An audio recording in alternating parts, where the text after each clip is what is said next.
This lesson for the Koine Project class will be a very brief lesson, specifically centered on the topic of Ape Identity Syndrome. I referred to Rationality Rules, a YouTube channel.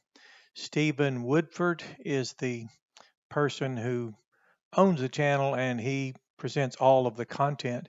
And when he has a very famous lead in where he says, "Greetings, my fellow apes."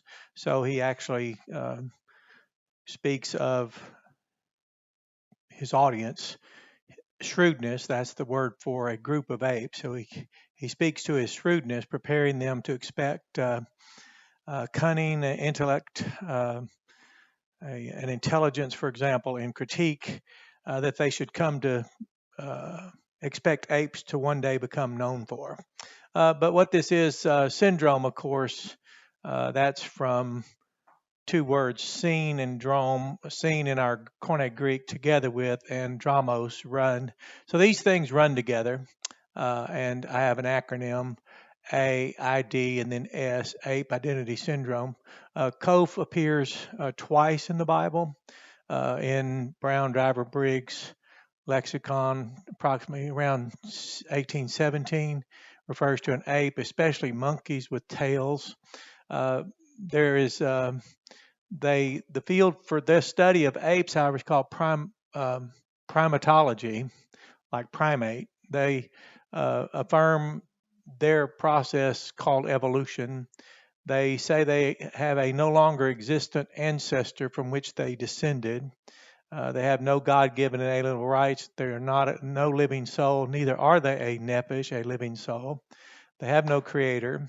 I made a little bit of humor in a book that's about to be available, The Ape's Case for the Bible's Divine Origin. It's really nice. This is a proof copy, but it's interesting that they may be suffering from creator envy. I was noticing there's no afterlife for them. They have no theology which produced science, calculus, for example.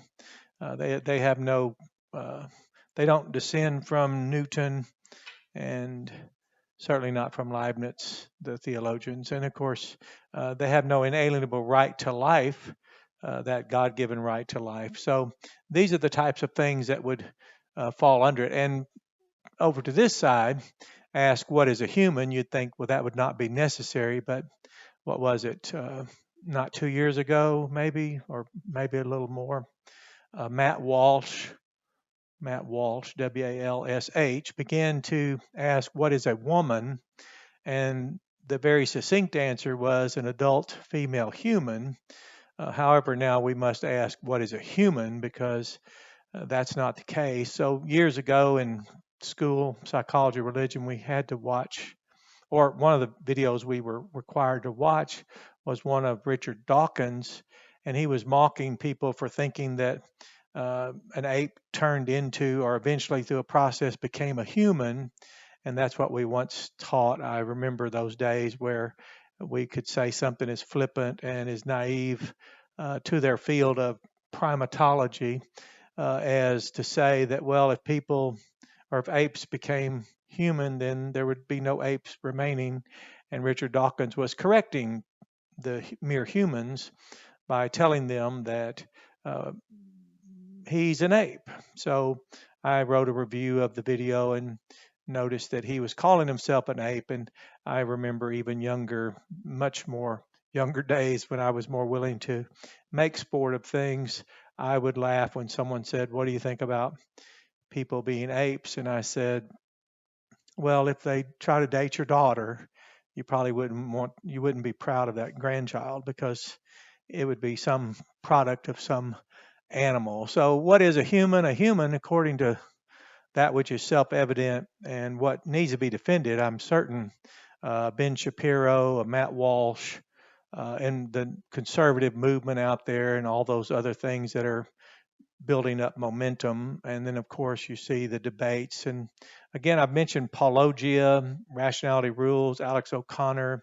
I mean, they really deconstruct arguments of high scholastics like William Lane Craig. And it's really remarkable to watch. I recommend you watch and learn and watch how fallible arguments can be observed.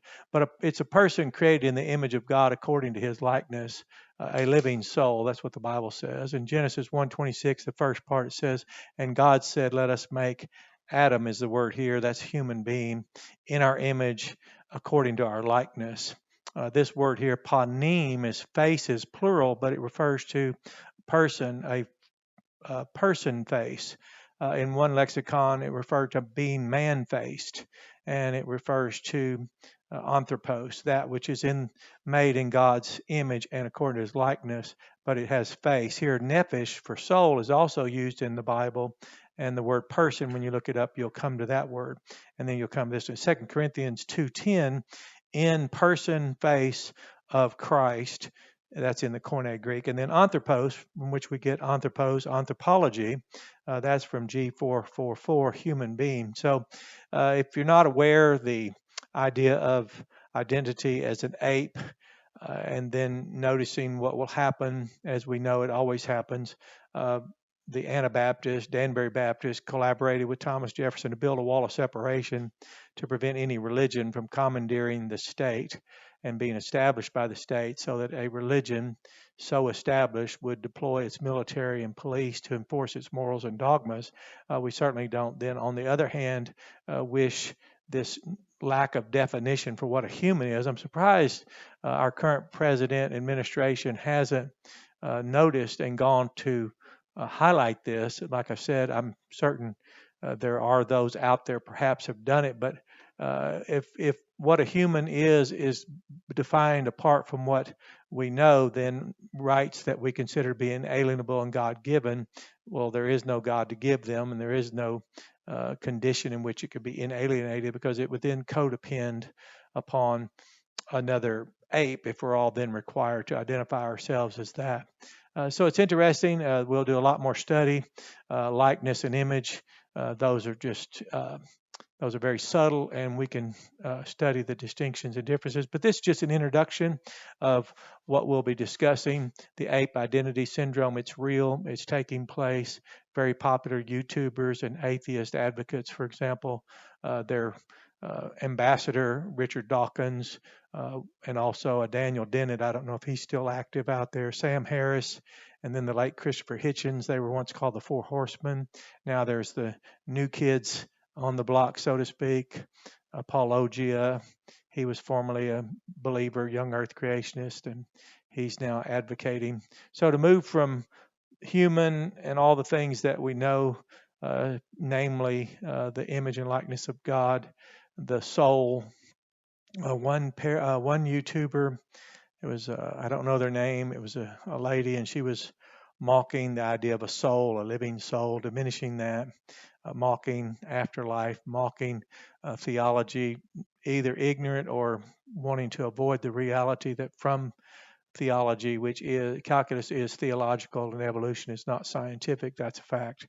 But this is quite a it's quite a striking thing to notice that if you think what is a woman caused a controversy, let's just take one step higher, because in the definition of a woman, adult female human, you still have to ask, well, now what is a human? Because that's being contested. So you have a blessed day. Enjoy this. And like I said, I look forward to this little book when we get it finished here. But the apes case, and that's their word for themselves. We aren't calling them that, for the Bible's divine origin, which they didn't intend to make, but they made a great case. So you have a blessed day. Enjoy this lesson.